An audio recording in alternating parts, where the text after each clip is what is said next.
رجب و ذی قعدہ و ذی الحجہ، یہ 4 مہینے عظمت اور حرمت کے مہینے ہیں۔ زمانے جہالت میں بھی ان 4 مہینوں کو محترم سمجھا جاتا تھا۔ ان مہینوں کے اندر جنگ اور قتال کو حرام جانتے تھے۔ ظہور اسلام کے بعد ان 4 مہینوں کی اور زیادہ اہمیت اور فضیلت بڑھ گئی،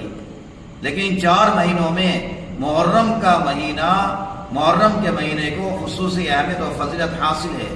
چنانچہ اللہ تبارک و تعالیٰ نے قرآن کے اندر بیان فرمایا فَلَا تَظْلِمُوا فِيهِنَّ أَنفُسَكُمْ، کہ ان مہینوں کے اندر اپنے جانوں کے اوپر ظلم نہ کریں۔ رسول اللہ صلی اللہ علیہ وسلم نے ارشاد فرمایا افضل الصیام بعد رمضان شہر اللہ المحرم، کہ رمضان کے روزوں کے بعد سب سے افضل روزہ محرم کا روزہ ہے۔ اور ایک دوسری جگہ پر رسول اللہ صلی اللہ علیہ وسلم نے ارشاد فرمایا من صام یوما من المحرم، من صام یوما من المحرم فلہ بکل یوم 30 یوما، کہ محرم کے مہینے کا ایک دن دوسرے مہینوں کے 30 دنوں کے برابر ثواب رکھتا ہے۔ یعنی محرم کے مہینے کے اندر ایک دن کا روزہ دوسرے مہینوں کے 30 دن کے برابر ثواب رکھتا ہے۔ چنانچہ حضرت عائشہ رضی اللہ تعالی عنہ فرماتی ہیں کہ رمضان المبارک کے روزے فرض ہونے کے بعد، فرض ہونے سے پہلے،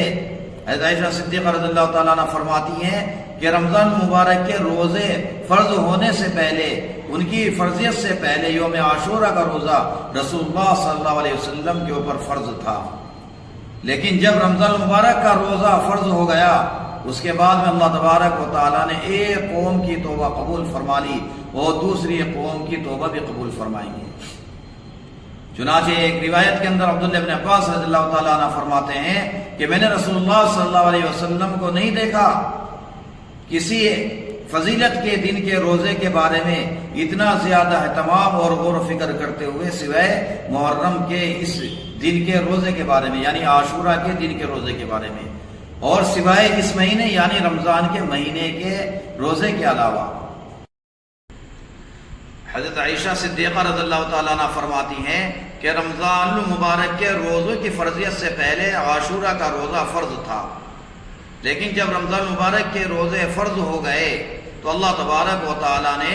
ایک قوم کی توبہ قبول فرما لی اور دوسری قوم کی توبہ قبول فرمائیں گے۔ ایک روایت کے اندر ابو قتادہ رضی اللہ تعالیٰ عنہ فرماتے ہیں کہ رسول اللہ صلی اللہ علیہ وسلم نے ارشاد فرمایا کہ مجھے امید ہے کہ ایک عاشورہ کا روزہ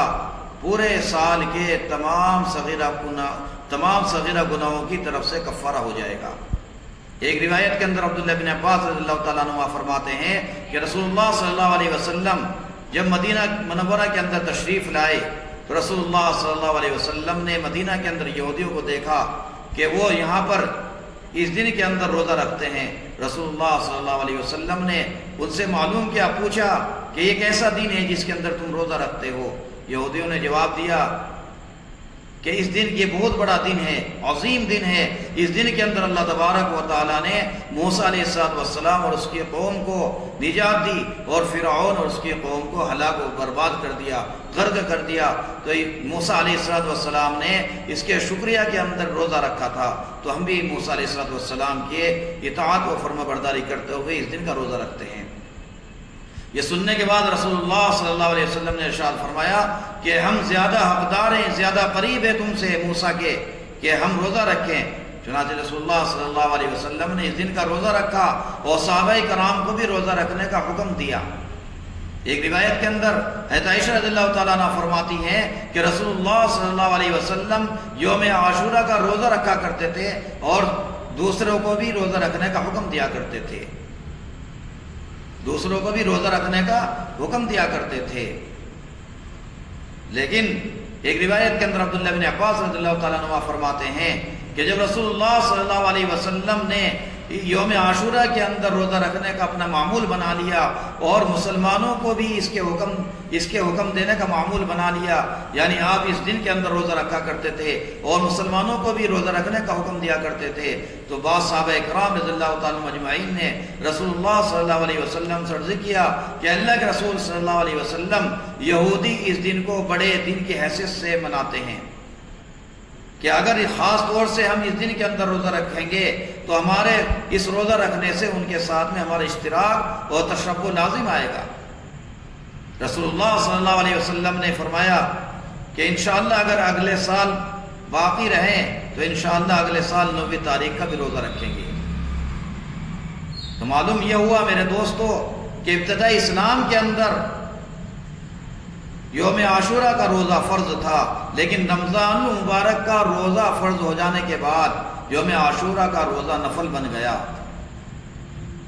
اب یہ مسئلہ یہ ہے کہ اگر کوئی آدمی یوم عاشورہ کا روزہ رکھے گا تو اس کو چاہیے کہ وہ 9 اور 10 تاریخ کا روزہ رکھے، اور اگر کوئی آدمی 9 اور 10 کا تاریخ کا روزہ نہیں رکھ سکتا تو اس کو چاہیے کہ وہ 10 اور 11 تاریخ کا روزہ رکھے، یعنی 9 تاریخ اور 10 تاریخ کا روزہ رکھے۔ اگر کوئی آدمی 9 تاریخ کا نہیں رکھ سکتا تو اس کو چاہیے کہ وہ 10 تاریخ اور اس کے ساتھ میں 11 تاریخ کا روزہ رکھے۔ اگر کوئی آدمی صرف یوم عاشورہ کا یعنی 10ویں تاریخ کا روزہ رکھے گا تو صرف 10ویں تاریخ کا روزہ رکھنا مکروہ ہے۔ اس لیے جو آدمی یوم عاشورہ کا روزہ رکھے گا، حدیث پاک کے اندر آتا ہے کہ اس کے 1 سال کے گناہ معاف کر دیے جائیں گے۔